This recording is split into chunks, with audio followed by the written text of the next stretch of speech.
Hey, everybody, it's March 21st, 2025, episode 26. Can you believe we've been doing this for half a year already? I wish we'd get better.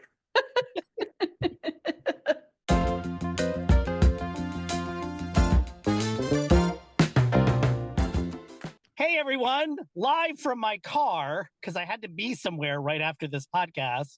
So I just drove to my destination. And I'm doing this from my car. This should become a thing every week. Where's David? Where is David? This week I'm in my car. Next week, God knows where I'll be, but probably traveling.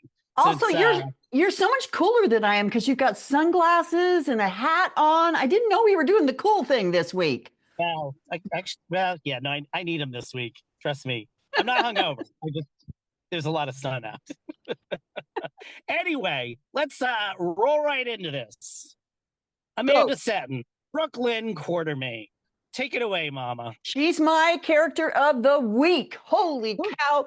Amanda is serving it up, and she is rocking this whole thing. I know it is a stupid storyline in the sense that we already know the end of the book, right? We've read the last chapter because Geo is in that. Like I said this morning, don't keep your secrets, all your secrets in the same house, because that is just an accident waiting to happen.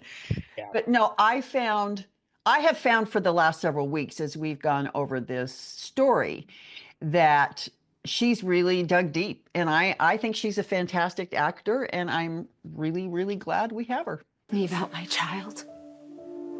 Brooklyn, what do you mean? Where's this coming from? Martin Gray has an entire file on my baby, Ma. Who told you that, Martin? No, you talked to Martin.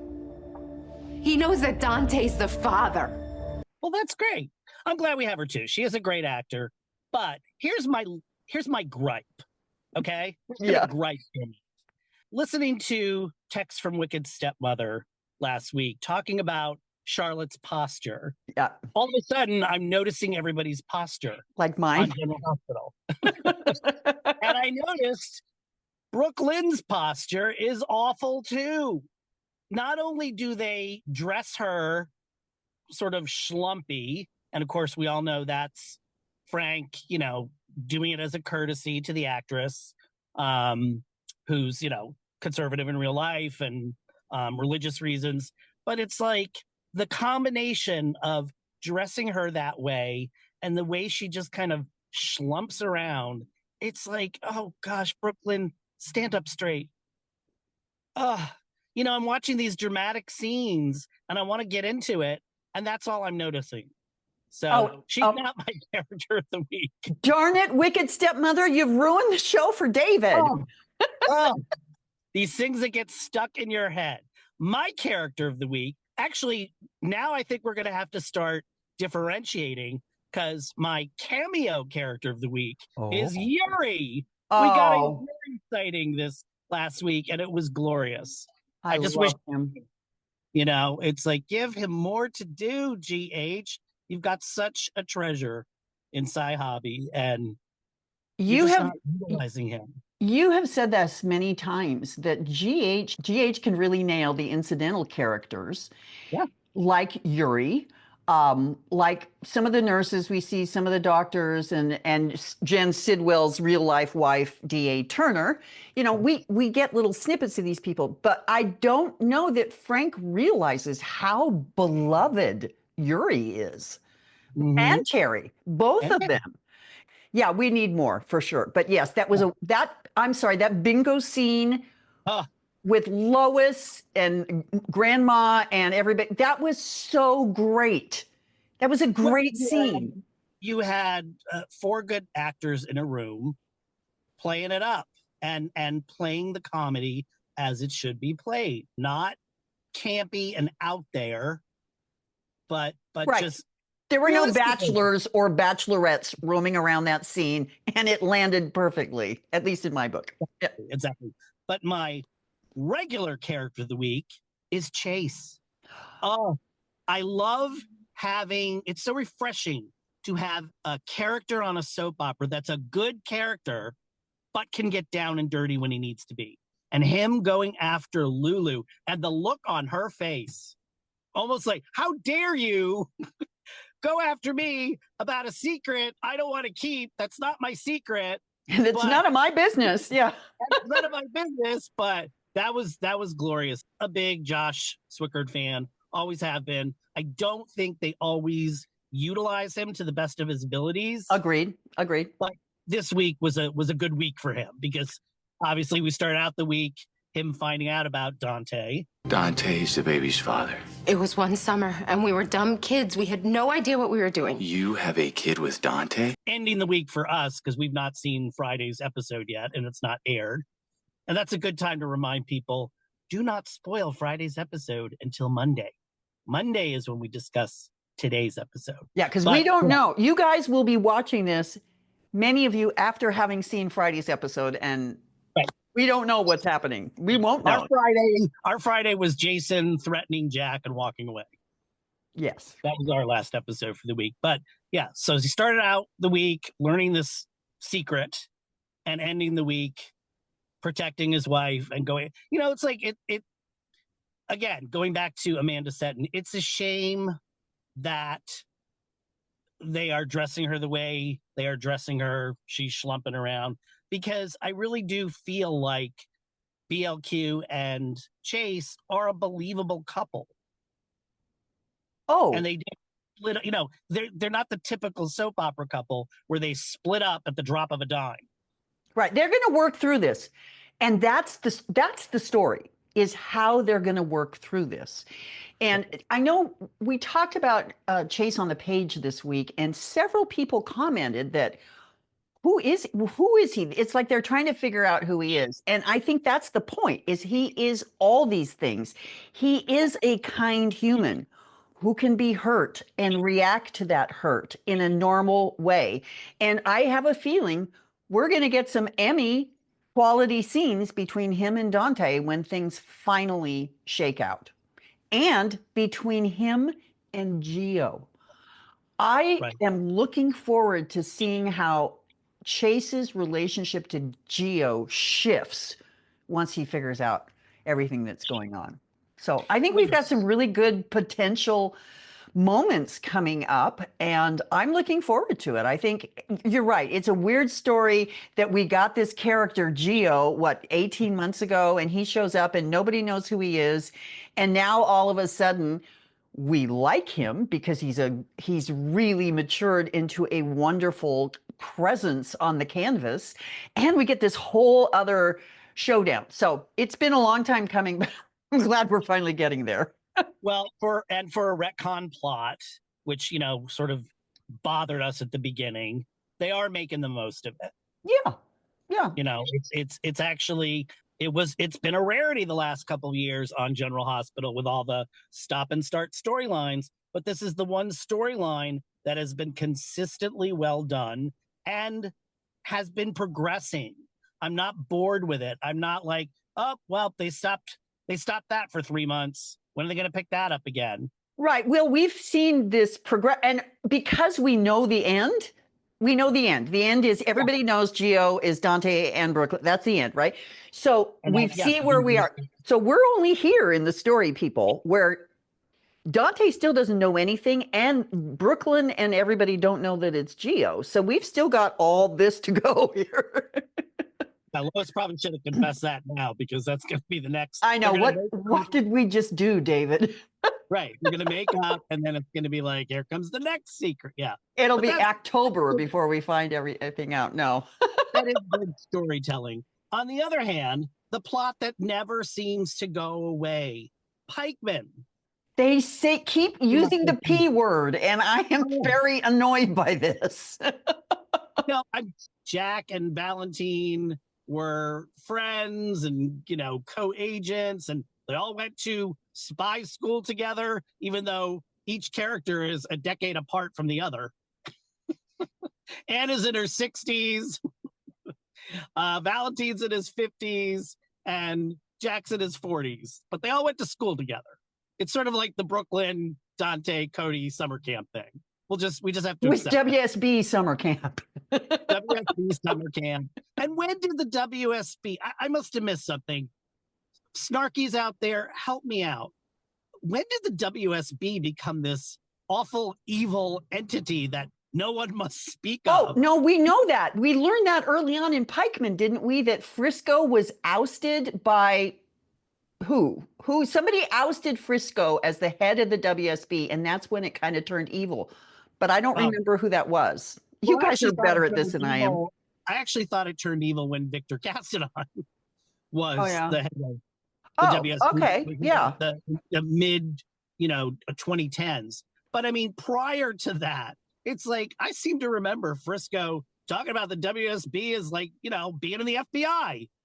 Yeah. Like It was the like worst I thing- I always thought of it as an organization like the Man from U.N.C.L.E., kind of a international, we're kind of keeping track of everything. And by the way, U.N.C.L.E. stood for, here's my trivia, United Network Command for Law Enforcement.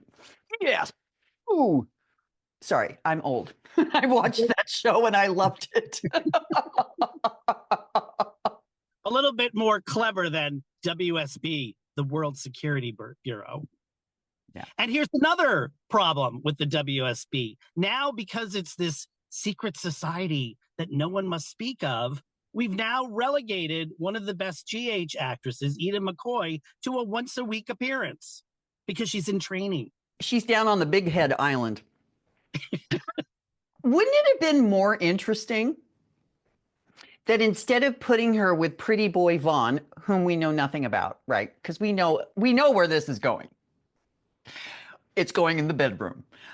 But wouldn't it have been more interesting if they had found some curmudgeonly old dude who'd been in the WSB for 47 years and I've only got 4 years to retirement and they got me training these kids, I just think that would have been so much more interesting.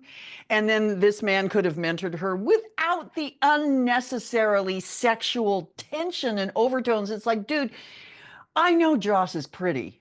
She's beautiful. And I'm sure all the men and many women would love to do the thing with her, but don't waste her in that because she's so good at what she does. She can handle heavy material.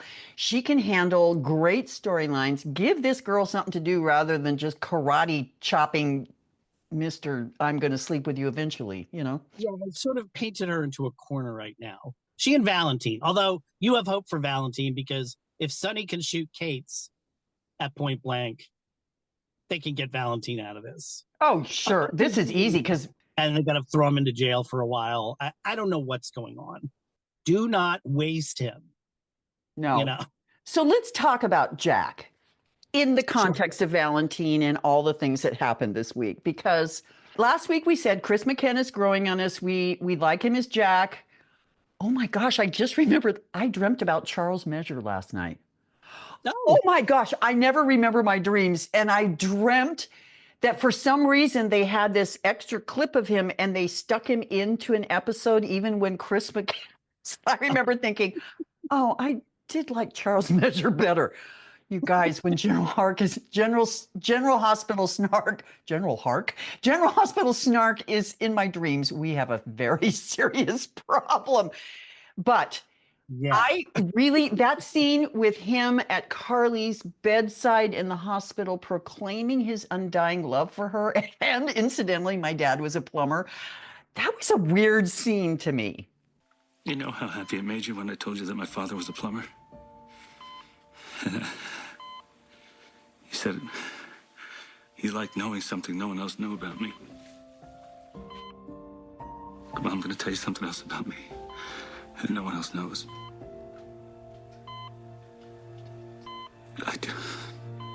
I do have a heart. It's all yours. That was just, it felt like he had like a little mini seizure and he became a hero in a bodice ripper novel. But this was not Jack that we've ever seen, that he was, and my whole heart is yours and my heart will go on. And that's not Jack. I'm sorry.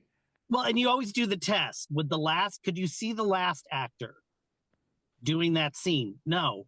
So I'm wondering if they're trying to course correct Brennan a little bit and turn him more into a good guy. the whole revenge thing, like, and Anna sort of talking him down from that. Okay, so you know what would fix that is if we had some scenes with Jack and Valentin not pointing guns at each other, Right. but talking as friends. Hey, this is what you did. This is what I did. Am I going to shoot you? Am I going to kill you? Or are we going to mend this? Those are the scenes I want. Yeah. And I'm still trying to figure out how he pulled that off, because you saw Jack peel off the fake label. I'm like, does Valentin carry around a label maker in his pocket? Like, well, also, and if you're going to open a bottle of champagne and recork it, which, let's face it, that takes real skill. Right. You're not going to futz with the label. The label is not the clue.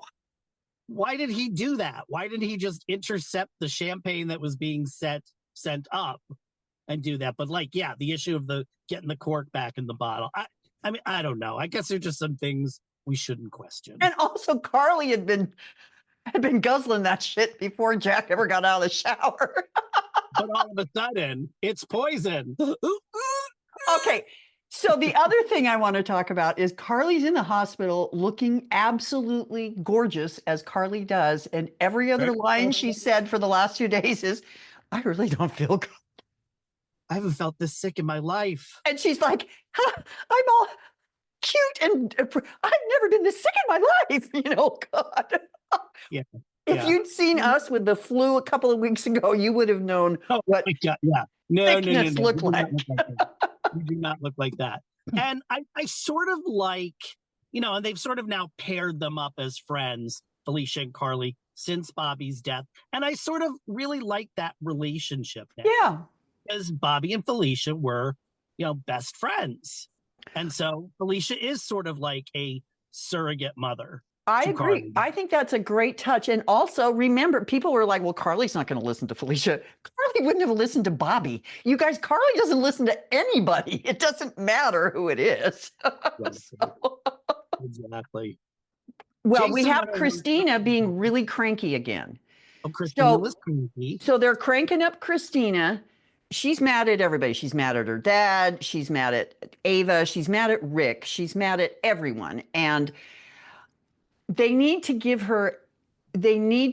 direct it. Right now, it just feels like a hose that's just been turned on and it's just bleh, everywhere. I want them to, focus the hose of her anger on something that we can all understand and relate to. Because right now, she's just reacting to everything. She's mad that Sonny's in Valentin's house. She's mad that that that he dropped the custody hearing. She's mad about, the color of paint in the women's restroom at Charlie's. I don't know, but she's mad at everything.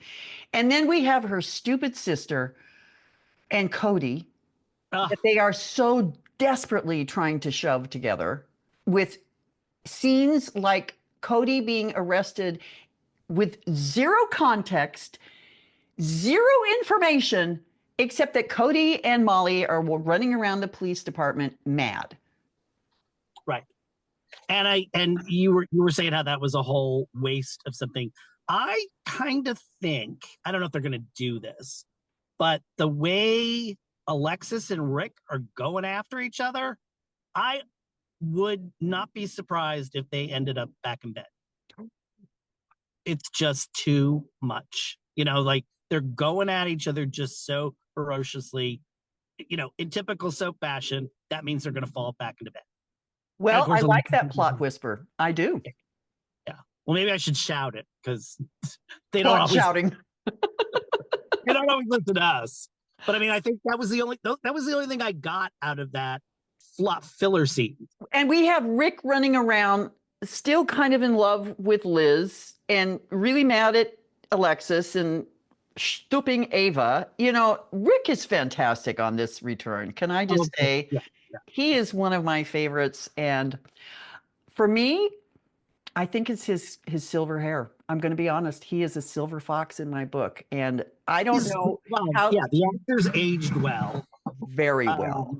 Apparently the producers are not allowed, are not afraid to allow him to age, unlike Sonny. Yeah, but he's hot. But also, I mean, I've liked Rick Hurst for years. I mean, I was not a big Guiding Light watcher, but he was on Guiding Light for many years. And of course, he's been off and on GH for many years. But yeah, and I think we said this, didn't we give him the Snark Award this year? He nailed his return. I don't remember, because as we know, I have general hospital amnesia, so I don't really remember the storylines he was in his most recent previous iteration, but I remember not liking the character at all. So I think the last time, and again, Snarkies, correct us if we're wrong in the comments, he was going after Liz. He ended up marrying Nina for the money. He was in on that scheme with Hayden. Oh. See, I told you it wasn't maintenance. It's not possible. Yet it's happening. Yeah, he had no interaction with Cynthia Watros until he came back.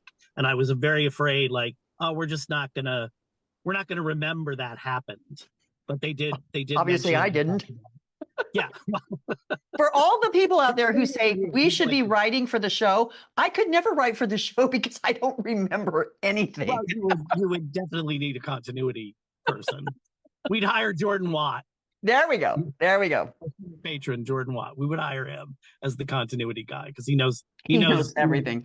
He'll tell you though, I just look it up on the wiki. I'm like, yeah, but you're smart enough to do that. Most of us aren't. Well, and yeah, he also knows where to look. He also wrote most of the wiki. So there you go. Speaking of things of where to look, Mhm. my recommendation this week Yeah. requires a little looking, but it's good looking. Now that Soap Opera Digest has sort of gone under, I mean, yes, they're on the web. Yeah. You only hear from them when something like there's breaking news in that. But I've been using other soap sources for years. 3 of my favorite sites, and the only ones that I believe are credible, are Daytime Confidential. One of the people involved with that is on our Snark page, soapcentral.com and soaps.com. Those 3, it's correct information. They get it right. You can read the recaps there. You can get sort of a assessment of the week at the end of the week, sort of like a blog post about what went on this week on GH and the reaction. That's helpful. I need to remember that. Yeah. But my actual recommendation is for soapcentral.com. Not only do they do recaps and articles like the other sites do, but they have a treasure trove. They have on their site every week and day recap of every current soap going back to 1996. So if there's something you want to look up and want to get really specific, sometimes I use them to like, oh, when was that time they did this? So I can look up the YouTube clip. I go to soapcentral.com. That's a good tip. Great recaps. And like I said, they do a daily recap and they also do just like a weekly recap, but it goes all the way back to 1996. So it's an excellent source for just plot lines you want to remember or times that you watched General Hospital, which you really liked, to go back and read that stuff. And again, to refresh your memory of what's gone on before, especially when a character like Rick comes back. In fairness, I probably 70% of the time I'm snarking, I have to open a recap page. So I'm sure that I get the names and the situations correct because as you know, I make mistakes. I call people the wrong names. I forget, I zone out or something. Like, for example, true confessions of Mama Snark. When Valentin broke into Sonny's house and he opened the passports and we saw the name Will Cortland, I didn't see the name Will Cortland because I was knitting at that time. So I missed that until the next. I mean, I kind of had a feeling like I probably should look at this. I didn't. Oh, yeah, I always look at those things because it's like they're going to do something sort of an inside joke. And like they that. did. And they did. Those Easter eggs are really fun. And we don't get too many of them and they're fun. But I missed that one. And so this is why. I mean, I watched this show now, when I watch Beyond the Gates, I have to pay a whole lot more attention because I don't recognize their voices and I haven't gotten and often when I'm doing screen caps for Beyond the Gates and I don't remember the 2 characters' names, I'll put in attorney and doctor. And then I have to go look the next day to figure out who they are. I've done that with some of the minor characters on General Hospital, or the, Right. the day players who come in and they might introduce themselves, they might not. I see what the recap calls them, and then that's what I call them. Speaking Same. of Beyond the Gates, Yes. if you're like me and you haven't started watching it yet, now, again, it's not on, I believe, it's not on today and it's not on tomorrow. Correct. Due to other programming. So I only have 18 episodes to catch up on. But that first preview week that they did, they're already taking them off. So they don't have all 5 episodes of that preview week. They just have the last 3. Look at YouTube first. That's usually where I go, especially for things when you want to remind somebody of a certain scene. Well, I will say this about Sonny and Laura's conversation. So everybody made a big deal about, isn't it wonderful that Sonny and Laura are friends again? They made a big deal about it. Isn't it wonderful that we're friends again? And I'm like, oh my gosh, what is going on that either nobody behind the scenes or nobody on the actual show realizes what a horrible person Sonny is? It just cracks me up that they keep trying to retcon him into Saint Sonny, and he's not that person. But we're supposed to think because because, he did it to Valentin. well, yeah, I mean, he didn't shoot him. Well, That was nice. that's all fallout from the writer switch, and then the switch back, where all of a sudden we're like, yes, Laura's going to go after him because she's the mayor. And yes, Anna's going to go after him because she's the chief of police. I mean, at least they're keeping Anna sort of mad at him. But yeah, the Laura Sonny, I forgive you. I didn't shoot Valentin, so I deserve all this credit. Dude, I didn't shoot Valentin either, but I'm not walking around shooting people. You are. Stop it. Text messages from Wicked Stepmother. She said, I don't have anything really clever to say, but I just want to say everybody seems to want to shoot everybody else. I'm like, yep, that's what's going on here. I don't know. Men with guns just, well, we could go deep into the Freudian mists with that one, and we're not going to. It's funny because on General Hospital, everybody has guns, and it seems like anybody's going to shoot anybody at any moment. So there doesn't feel like there's any drama in that. Well, now, conversely, on Days of Our Lives, they've been setting up, they're not going to kill him off, obviously, but they've been setting up like a Who Shot JR. They're going to, somebody's going to shoot the character of EJ DiMera. So, of course, right now, they've been pretty good about laying it out. But, of course, over the last couple of months, everybody's getting mad enough that I could just kill him. And they're not always wielding guns every day on that show. So it's a little more dramatic. Well, isn't there a rule of mystery writing that if a gun appears in a scene, it has to be shot? Yes. And they did that this week on Days. Somebody, one of the characters can't have a gun because she's been in prison. And it's Tamara Braun's character, former Carly, Ava Vitale. So somebody gave her a gun. So again, she's going to be another suspect in this murder mystery they're going to do. But how interesting that you don't know who did it or will do it. What a concept. I know. Such good drama. Well, David, it's been a great week. We've got some good things going on here, and I'm just so excited that we're doing this podcast. Thanks for thinking of this. Happy 6-month anniversary. And speaking of anniversaries, next week, we're going to celebrate our 12th anniversary of The Page. Party time, party time. Yep, we're going to do it. We have no idea what we're going to do, but we're going to do it. But you'll find out next week. So there's our cliffhanger. Anyway, don't forget to like, follow, share, do whatever you can to get the word out for General Hospital Snark, The Page, and General Hospital Snark, the Snarkcast. Anyway, Mama Snark, we'll see you next week. See you next week.